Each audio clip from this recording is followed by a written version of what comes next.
Shalom Bapak Ibu Saudara yang dikasihi Tuhan. Ada sukacita pada pagi hari ini, amin.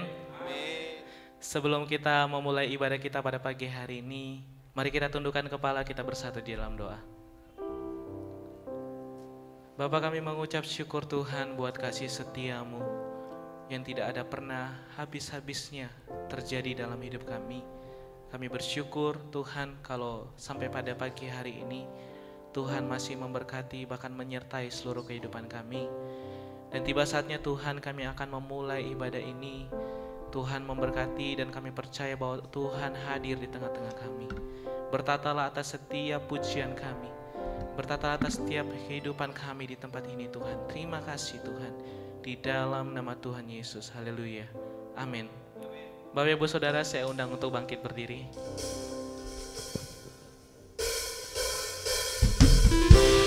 Mari pada pagi hari ini kita sama-sama menari bagi Tuhan.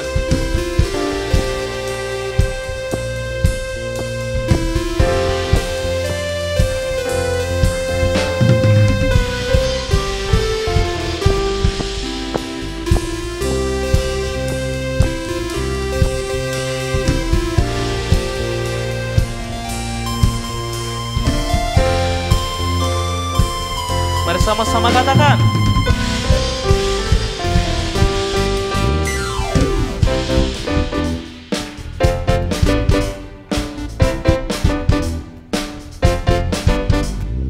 Angkatlah suaramu, puji dan serukan nama Yesus. Tanggalkan bebanmu, tak perlu kau khawatir, sebab Dia sanggup. Gerakkan kakimu, menarilah dan bertepuk tangan, bersukacitalah. Tak perlu kau khawatir, sebab Dia sanggup.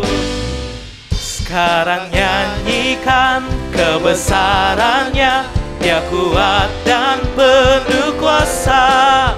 Bersorak-sorai karena kasih-Nya telah datang melawat kita. Sekarang nyanyikan kebesarannya, Dia kuat dan penuh kuasa.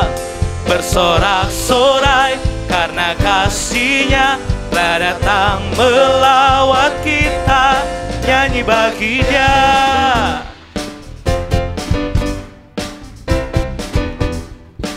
Mari katakan bersama-sama. Angkatlah suaramu, puji dan serukan nama Yesus.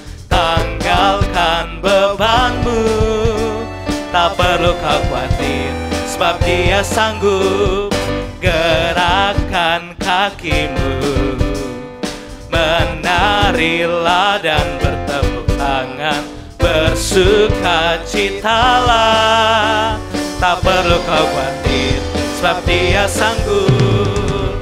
Sekarang nyanyikan kebesarannya, Dia kuat dan penuh kuasa. Bersorak-sorai karena kasih-Nya telah datang melawat kita. Sekarang nyanyikan kebesarannya, Dia kuat dan penuh kuasa. Bersorak-sorai karena kasih-Nya telah datang melawat kita. Nyanyi bagi Dia. Haleluya, Kau ada dalam hatiku, takkan patah semangatku, takkan hilang kekuatanku.